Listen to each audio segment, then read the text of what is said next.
Assalamualaikum warahmatullahi wabarakatuh. Pada pertemuan kali ini kita akan belajar materi yaitu tentang koordinat kartesius. Jadi yang akan kita pelajari ada 3 subbab, yaitu yang pertama tentang posisi titik terhadap sumbu X dan sumbu Y, kemudian posisi titik terhadap titik asal 0,0 dan terhadap titik tertentu A, B, kemudian yang terakhir posisi titik terhadap sumbu X dan sumbu Y. Tapi yang kita akan bahas hanya yang pertama ini dulu, posisi titik terhadap sumbu X dan sumbu Y.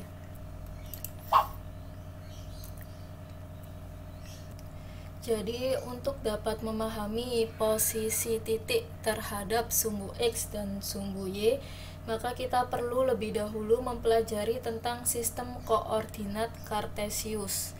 Jadi koordinat kartesius itu adalah cara yang dapat digunakan untuk menentukan letak atau posisi suatu titik dalam bidang dengan menggunakan dua bilangan yang disebut dengan koordinat X dan koordinat Y. Yang kemudian koordinat X ini sering disebut sebagai apsis, sedangkan koordinat Y sering disebut dengan ordinat.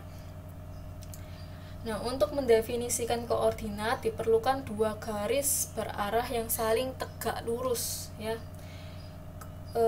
Kemudian sumbu horizontal, jadi horizontal itu yang tidur ini atau sumbu X, dan sumbu vertikal atau yang tegak ini adalah sumbu Y.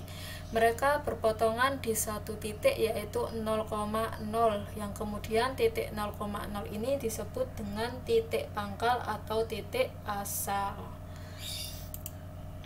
Nah, perlu diingat bahwa semakin ke kanan nilainya dari 0 ke kanan adalah positif, dari 0 ke kiri adalah negatif. 0 ke atas adalah positif dan 0 ke bawah adalah negatif. Nah, jadi dari sini 0 ke sini positif, 0 ke kiri negatif, ke atas positif dan ke bawah negatif. Kemudian untuk letak setiap titik pada bidang koordinat kartesius itu dinyatakan dengan pasangan berurutan X, Y. Jadi harus X, Y, nggak boleh Y, X. Nah, sebagai contoh pada titik A. Titik A ini berjarak 2 satuan 1, 2 terhadap sumbu Y, maka dia dinamakan titik X. Kemudian dia berjarak 6 satuan terhadap sumbu X, yang kemudian dinamakan titik Y.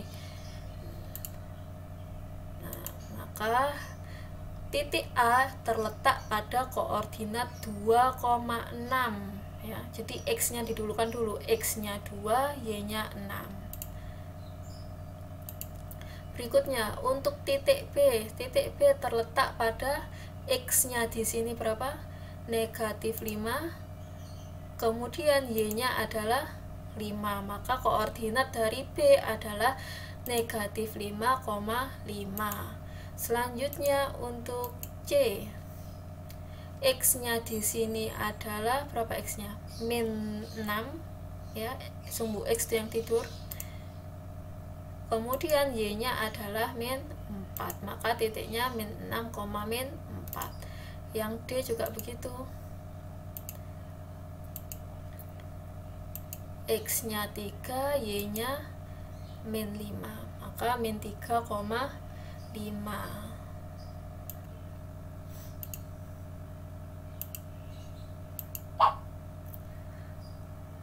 Kemudian sumbu X dan sumbu Y yang saling berpotongan tegak lurus ini mengakibatkan bidang koordinat kartesius terbagi menjadi 4 daerah.